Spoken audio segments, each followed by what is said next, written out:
High, এই দেখো এখন স্যালনে আছি আর আমার সোনাও আছে। সোনা একটু পড়া হয়ে আছে, তাই আমার সঙ্গে একটু ফোন দেখছে। সোনা,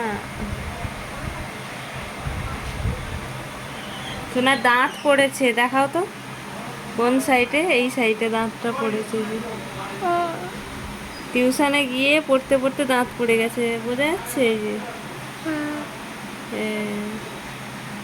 আর দাঁতটা বেরিয়েছে কোথায়, আরেকটু তোলো, বোঝা যাবে কত ওপরে দাঁত বেরিয়েছে। কি করে দাঁতটা হবে শুধু ভাবছি। এই তো দেখো, এই যে কত ওপরে দাঁত বেরিয়েছে, কতদিন বাদে দাঁতটা ভেঙেছে। বলেনি, আমি বকে বকে ওকে বোকান দিয়ে দিয়ে দাঁতটা ভাঙিয়েছি, নড়িয়ে নড়িয়ে। বিজড়ে দাঁত হবে। এবার বাড়ি যাব, 9টা 10 15 হয়ে গেল। চলো মা, তুমি কি করছো? এই তো স্যালন থেকে এসে আটা মাখাচ্ছি, রুটি বানাবো। এত দূর থেকে না, কাছ থেকে দেখাও। আটাটা যে মাখাচ্ছি, রুটি হবে আর সয়াবিনের তরকারি হবে। তাই নাকি? মাছগুলোকে দেখিয়ে আনো না, যা। ঠিক আছে, দেখো বন্ধুরা আমাদের মাছগুলো কি করছে।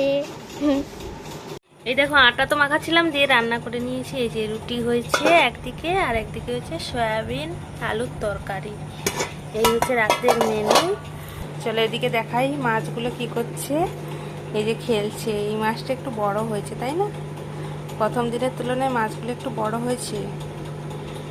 এদিকে অক্সিজেন চলছে, লাইট দেওয়া আছে, খেলছে মাছগুলো। আর আজকে অম্বুবাচী, যেহেতু সব মেয়ে ঠাকুরের মানে দেবীদের মুখে সব লাল কাপড় ঢাকা দিয়ে দিয়েছি। আর আমার গোপাল তো আছে। আর এই দেখো, সোনা এখন পড়তে বসে। নামটা লিখছো? কিলো একটা একটা করে লিখছো কেন? পুরো নামটাটা শেষ করো তো। এটা কি স্টাইলে লিখছো? এটা কি স্টাইল? না বাবা, এরকম লিখতে নেই, একটা একটা নামটা পুরো করে লিখতে হয়।